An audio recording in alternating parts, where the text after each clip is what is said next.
अस्सलाम वालेकुम friends, recipe करिस किचन में सर्दियों से रिलेटेड बहुत ही यम्मी और बहुत ही डिलीशियस सी रेसिपी लेके आई हूँ, जिसे एक बार बनाकर पूरी सर्दियाँ महफूज कर सकते हैं वो लोग जिनको हड्डियों का मसला है, कमर का मसला है और पट्टों में दर्द रहता है।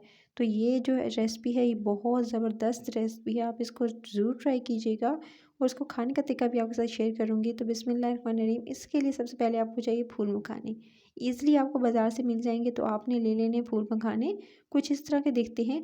अच्छा, इसको बनाने का तरीका कुछ इस तरह से है कि आपने फूल मखाने सिंपल ले लेने हैं और इसको आपने 1 चम्मच देसी घी पैन में शामिल करना है और उसके अंदर आपने फूल मखाने डाल देने। फूल मखाने इसके अंदर शामिल करते ही फिर इसको आपने हल्की आंच पे, बिल्कुल हल्की आंच पे इसको रोस्ट करेंगे। कह सकते हैं कि इसको इतना कुक करना है आपने कि ये बिल्कुल क्रिस्पी हो जाए। तो क्रिस्पी होने तक आपने इसको 2 से 3 मिनट ज़रूर देने हैं। और अच्छा, तेज़ आंच करेंगे तो ये क्या होगा कि इनका कलर डार्कर हो जाएगा, यानी ये जलने लगेंगे। सो इस बात का ध्यान रखना है कि बिल्कुल धीमी आंच पे कुक करना है। 3 से 4 मिनट इस तरह से भूनने के बाद ये देख सकते हैं ये बिल्कुल एकदम क्रिस्पी हो जाएंगे और हाथ में भुरभुरे से होना शुरू हो जाएंगे। जब इस तरह के स्टेज पे आ जाए, कलर भी इनका देख सकते हैं आप, जैसे इस तरह का कलर आ जाए सुनहरा सा, बस आपने उतार लेना है चूल्हे से और उसके बाद एक प्लेट में शिफ्ट कर लेना है। फिर आपने अलग से पैन के अंदर शामिल करना है 2 टेबल स्पून देसी घी के। उसके अंदर आपने गुड़ शामिल करना है। अच्छा, गुड़ जो है वो आप इसके अंदर शामिल कीजिएगा। अच्छा, मैंने गुड़ जो है वो इस तरह से शामिल कर दिया है। अब आप कह रहे होंगे कि गुड़ किस तरह से मेल्ट होगा। हल्की धीमी आंच पे 2 से 3 मिनट के लिए छोड़ दें आप, तो ये क्या होगा, गुड़ खुद ब खुद जो है वो मेल्ट होना स्टार्ट हो जाएगा। इस तरह से पिघलने लगेगा। तो आपने जो है वो इस तरह से इसको धीमी आंच पे बस 1 से 2 मिनट कुक करना है, तो ऑटोमेटिकली जो आपका गुड़ है ये इस तरह से पिघलने लगेगा। अच्छा, इस रेसिपी को आप जो है गुड़ से ही बनाइएगा।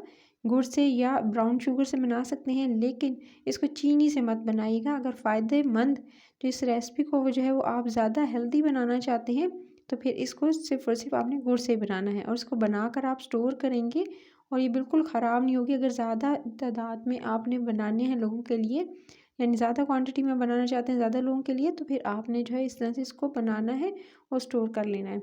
अच्छा, जैसे थोड़ा मेल्ट हुआ, चाशनी रेडी हुई, मैंने इसके अंदर शामिल कर दिया 2 टेबलस्पून भरकर इसके अंदर सफ़ेद तिल।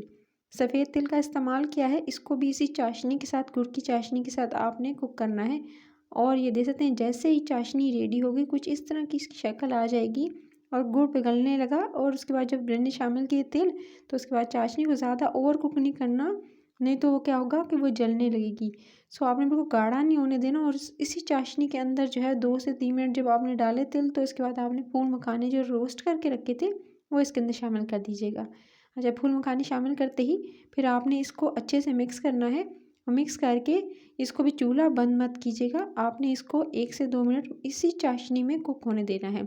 चाशनी में कुक होने देंगे, गुड़ जो है वो इसके ऊपर बिल्कुल कोट हो जाएगा एक तरह का। और इस तरह से कोट होने के बाद उसके बाद आपने इसके अंदर शामिल करना है। जब इस तरह से आप इसे 1 से 2 मिनट कुक कर लेंगे, तो फिर आप इसके अंदर शामिल कीजिएगा आधा टीस्पून हरी इलायची का जो पाउडर है वो इसके अंदर शामिल कर देंगे। हरी इलायची का पाउडर शामिल करने के बाद फिर आपने इसको मज़ीद 1 से 2 मिनट कुक करना है। ये आपकी हड्डियों के लिए, आपकी जो बोन्स के लिए बहुत बेस्ट है। कैल्शियम है इसके अंदर, विटामिन डी है। तो फूल मखाने जो है हर लिहाज से बेहतर है। वो लोग जिनको घुटने का प्रॉब्लम रहता है उनके लिए ये रेसिपी बहुत फ़ायदेमंद है। सो इस रेसिपी को ज़रूर ट्राई कीजिएगा। 2 से 3 मिनट इस तरह से कुक करने के बाद अब आपने क्या करना है, इसे चूल्हे से उतार लेना है, चूल्हा बंद कर देना है। इसको 1 से 2 मिनट रूम टेम्परेचर पे आने दीजिएगा और उसके बाद गरम-गरम ही इसकी इस तरह से छोटी-छोटी बॉल्स बनाना स्टार्ट करेंगे।